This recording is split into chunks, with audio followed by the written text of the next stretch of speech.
Here's a fast, easy way for you to buy land without having to go through the bank for traditional financing. And you're going to want to pay attention to this as it's more common than you think. And I'll also cover some things you need to know about buying land if you're a first-time land buyer as well. You may be thinking of buying land, and I'm sure you've had a lot of questions. Many people do. So I want to share with you my hands-on experiences and how to do this method in this video. And if you find it beneficial, please share this video with others.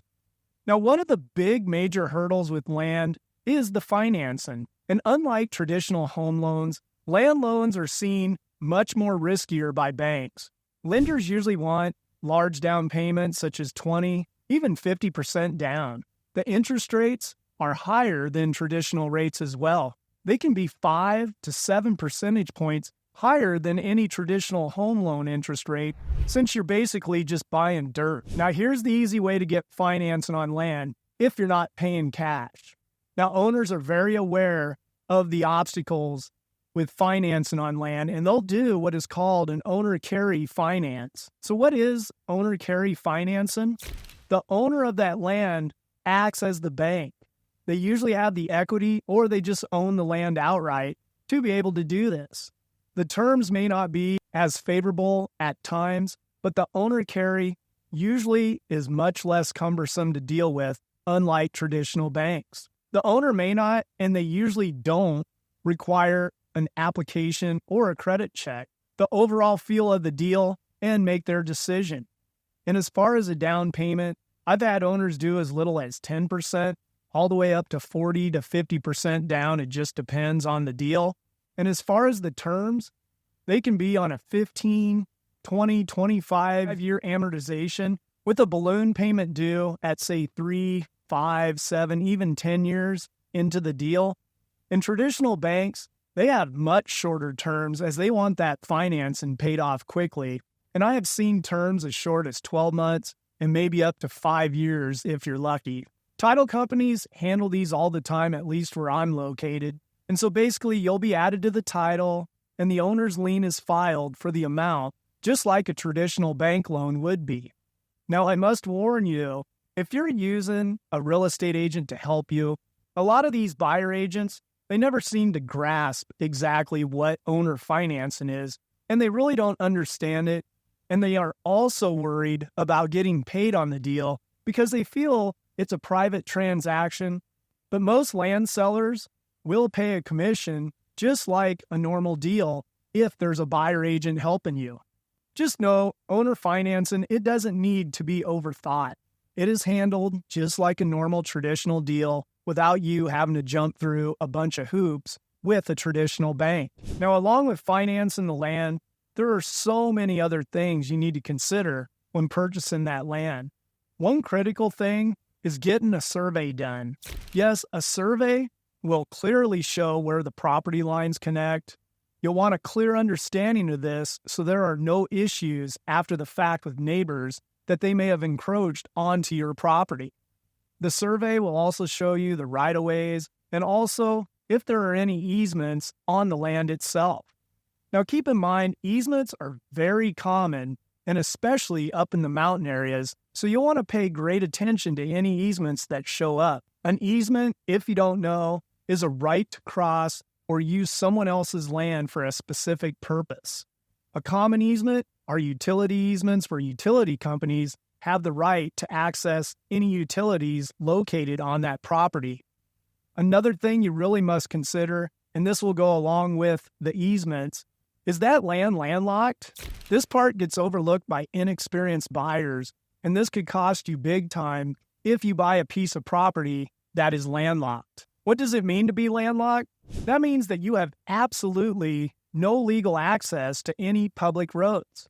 This will make it very difficult getting in and out of that property. One thing you can do, and you should do, before buying that property is make sure you can negotiate an easement or a right to cross another property so you do have full access to that piece of property.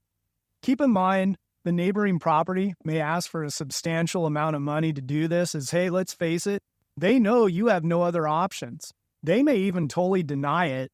And if that's the case and you catch this up front, you may just choose to totally walk away from that piece of land altogether. Now, another thing you need to consider, make sure the land has good access to utilities. If they are not in close proximity, this can be a huge challenge for you. One main thing that inexperienced buyers overlook is the water availability. If you're buying land that is much more rural or located up in the mountains, then it usually will need a well and a septic system instead of hooking up to public water. Now, if you are purchasing in a more populated area, then you may have to pay what is called a water tap fee. A water tap fee is a fee that may be at minimum $40,000 on up to connect to the public water system. And most people that haven't bought land before fail to even consider this, and they're blindsided by those unexpected costs. If you had to do a well and septic system, usually out where I am, that can run you $40,000 to $50,000 for both. Make sure you check with your local municipality always before committing to buying land to find out the cost and availability of water taps and other utilities. You may find out there is no water where you may need what is called a cistern, where you bring water in, or the cost of water and utilities is so high that a good deal on land may have turned out not such a good deal after all. While you're under contract or negotiating the land, always go and walk that land and talk to the neighbors. This may seem like not such a big deal, but trust me, it is. By going out and walking the land, you might come across some areas that look like they could be potential for flooding, and this could be a sign that you may need what's called flood insurance, and that can get real expensive as well.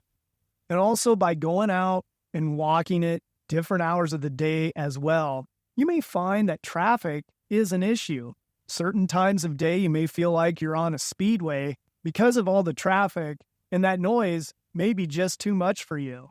Now, this is such an easy way to do your due diligence before you buy, don't you think? And you might be wondering, why talk to the neighbors? You would be very surprised at what they will tell you. You may find out that a big development is coming in, which may invade the very privacy that you seek. You may also find that a big commercial building is going to be built right by the land you're looking at. And usually neighbors will even complain about another neighbor in that neighborhood, and depending on what that is, cause you to have some serious reservations altogether on buying that land. That long-time nosy neighbor is a wealth of knowledge and can be your best intel ever, so talk to them. As a first-time buyer on land, you may not know about the mineral rights. Now, you need to understand that you are not always buying everything below the surface. And in some areas, mineral rights to oil, gas, and other valuable resources underground can be separate from surface rights. You need to know if the seller is going to retain these rights, which many do, or do they come with the land? If they don't come with the land, then someone else could have the right to drill or mine on that land in the future. Always get clarification and have a total understanding on this before you close on any land deal. Now, here's another cost people, especially first-time land buyers, don't think of. That's the property taxes. Yes, even if you don't have plans to build right away, which many people don't, you still have to pay the property tax. And one thing to know about these property taxes, they're not always taxed as residential. The vacant land can be taxed at a much higher rate and usually at a commercial rate. And before you buy that property, the easy thing to do is check with the county assessor's office to get an estimate of the potential property taxes based upon what you are purchasing that property for. Buying land can be a fantastic investment, but it's not as straightforward as buying a home. From the financing to surveys, utilities, and mineral rights, there's lots to consider. The key is, do your homework before signing anything, get the right professionals to help you, such as an attorney or an experienced real estate agent. And if you need a good experience connection, my contact link's down below. I'll connect you with the right people to help you on your journey. I'm David Novak, and we'll see you next time.